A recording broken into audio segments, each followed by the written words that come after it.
With the season going strong, new boosters active, and other things coming back around again, it is time to actually log into Destiny for reasons that isn't just seeing the cosmetics. Now, when you log in, you'll get a notice that the Vanguard booster is active, so Vanguard ranks are currently boosted, so you'll earn double points towards your reputations. But at the same time, I'm not sure what weapon it is, just because no one knows yet still. But if I had to guess, I would say Malicious Birthright, just because I haven't seen that come around again, and I've seen Duty Bound last week and other weapons before, so Mindbender's Ambition the night during the Lightblade time and all that. So I'm just gonna hope it's Malicious Birthright. But aside from that, the Nightfall is of course the Disgraced and the Cosmodrome, which is not too hard. But of course, if you're doing it on Master, it's still not Grandmaster. You know, Attrition, Arc Burn, and all that. All three kinds of shields. You know, all those sorts of details. But then, of course, nothing new with Gambit, per the usual. But then in Crucible, we do have Clash as a rotation, and I'm sure you're able to guess by the thumbnail, but Trials will be returning this weekend. So whether it's to get the guns, get some nice-looking new armor, or just to get some of the limited edition Trials gear for hopefully it drops on a Flawless, or you're just doing it to do it.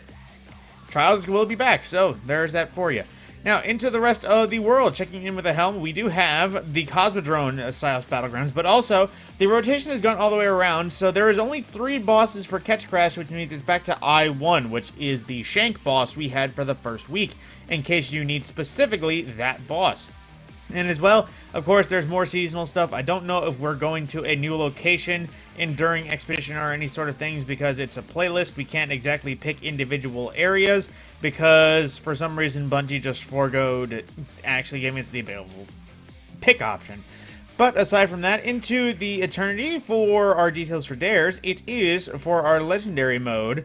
Valista Auric for our boss, and then Hive and Fallen for round 1 and 2, in case anyone needed to still do those.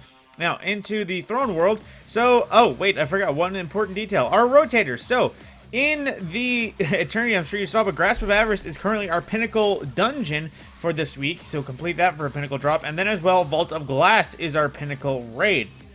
And of course, because it is Pinnacle, it means that all challenge modes are active, and because it is the weekly, Master Mode is once again available for discipline-focused armor, in case you're hunting armor, but as well, all 5 challenges, which means all 5 time loss can be acquired at once. So, if you need some Vault stuff, I'd recommend you go and get it. But then, of course, per the usual, I will check next week if Vow of the Disciple is here, because I believe it was added to the rotations, but we haven't seen it yet in the rotation since King's Fall became the new current Pinnacle. So I think Val will be next week's, but we'll just have to wait and see whether or not it was added or not, because it might undo some rotations. But speaking of the Throne World, our weekly mission is the Ritual, which is the final mission of the Witch Queen campaign, in case you need to grind out some Ascendant alloys. But then, that is pretty much it, except for quests. Now, going into the week 4 quest, we have 2 options for upgrading the star chart. We have Antiquarian 4 for returning the 4th weapon, or the 4th relic to the helm, and also defeating Vex, bonus progress for melee ability kills. Then we also have Freebooter 1, which is using treasure maps to reveal additional rewards at the end of Expedition. Using advanced treasure maps will award additional progress. That's basically any of the treasure maps that aren't the basic one, in case you need an example. And then also spend plundered Umbral Energy at the star chart to focus engrams throughout the season. So, spend Umbral Energy, basically. Then we also have Broadside, which is completing Catch Crash on Master difficulty. Short-Sighted, which is defeating targets with shotguns and blinded combatants, bonus progress for Expedition and Guardians. Then we also have Mod Collector for unlocking all 12 artifact mods. And then we also have Precision Calibration, which is calibrate marksman weapons, including scouts, sniper rifles, and linear fusion rifles by landing precision final blows. Then for our playlist challenges, we have High Value Hunter for defeating powerful combatants in Gambit, basically anything yellow bar or above. And we also have Slow Down, which is defeating Guardians with stasis damage, bonus progress for defeating slowed or frozen opponents, which is basically use a stasis weapon, or the subclass. And then we also have Darkest Nightfall, complete any Nightfall strike on hero difficulty or higher. I imagine bonus progress for the higher difficulties. And that rewards you with a specific Nightfall weapon. I don't know what it is because I have not done it, so I can't say.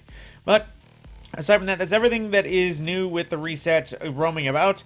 Of course, the season is going to continue per the usual, but I will be doing that next. And then for our weapons, we have NEOD, a precision frame Hawkeye SMG, which is supposed to be the successor to Antiope, but it kind of just doesn't come with the good enough perks to warrant it being Antiope.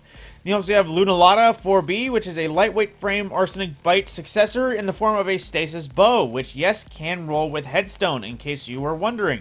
So, if you wanted an option for that, there is a good kinetic bow for you. Then we also have Cantata 57, possibly one of the greatest rolled hand cannons for its origin perk and perk options in the adaptive frame category. So, it's one of the best hand cannons for Crucible if you're seeking a good hand cannon for that.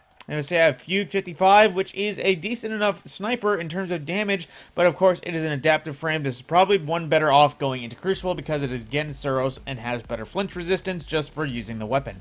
Then we also have Palmyra B, which is a craftable rocket launcher, but if you needed a just temporary stasis weapon or just a rocket launcher for bounties, you can pick this one up, no problem.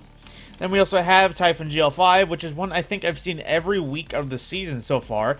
Basically just a stasis grenade launcher, has good rolls, Adrenaline Junkie for damage, Unrelenting for healing, and options like Demolitionist, Adrenaline Junkie, Wellspring Demolitionist, and other things like Explosive Light for pure damage.